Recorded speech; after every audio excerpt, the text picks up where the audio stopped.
Today is a special day for the three Abrahamic faiths, a rare alignment of Easter, Passover and Ramzan, a time for prayers and family gatherings for Christians, Jews and Muslims. But the day, which should fuel a flurry of interfaith celebrations, has ignited violent clashes at one of the most symbolic and holiest sites in the world, the Aqsa Mosque. It has once again become a chronic flashpoint in the protracted Israel-Palestine conflict. Our next report telling you what happened.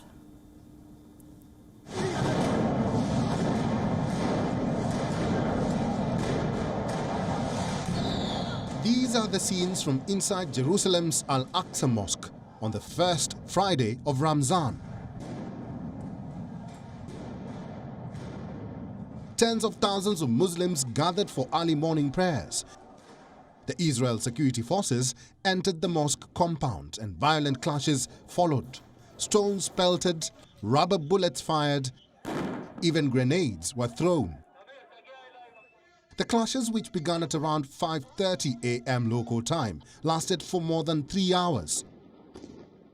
Over 150 Palestinians and several Israeli officers were left injured.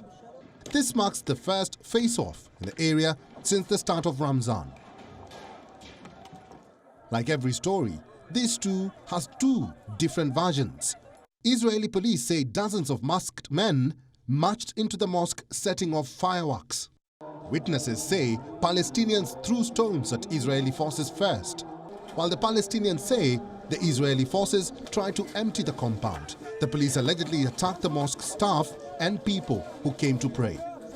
هذا القمع وهذا البربرية التي قام بها الاحتلال من أجل قمع شعبنا وتفريغ المسجد الأقصى المبارك على مرأى ومسمع من العالم أجمع، فنحن نستنكر بشدة هذه ما حصل، ويجب على العالم الذي رأى على كل شاشات العالم هذه البربرية التي استخدمها الاحتلال في قمع شعبنا الآمنين الذين أدعوا من أجل أداء صلاة الفجر، وتم قمعهم واعتقال الشبان والاعتداء على المصلين.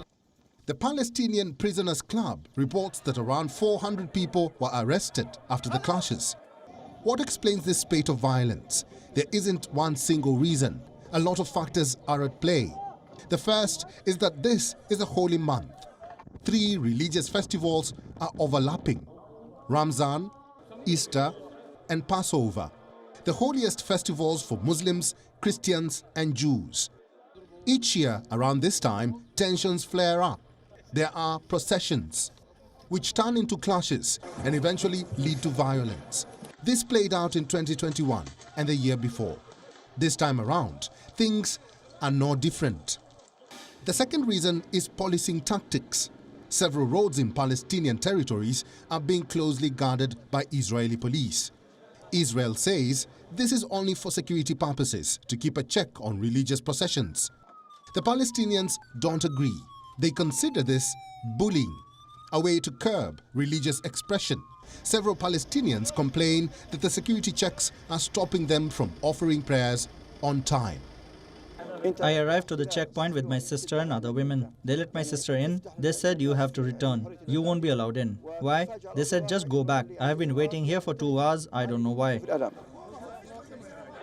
The third reason behind the unrest is a spate of terror attacks on Israeli citizens. Since March 22nd, there have been at least 4 major attacks on Israeli citizens. This has made the Israeli security forces spring into action as the Prime Minister of Israel announced a new offensive. The state of Israel will do everything necessary to overcome this terrorism. We will settle accounts with everyone who was linked, either directly or indirectly, to the attacks. Palestinians claim Israel is also targeting civilians. They point at the killings of 2 women and a teenager who were recently shot dead in the West Bank. Israel says they were all perpetrators of terror. Palestinians say they were innocent civilians. WION now available in your country. Download the app now. Get all the news on the move.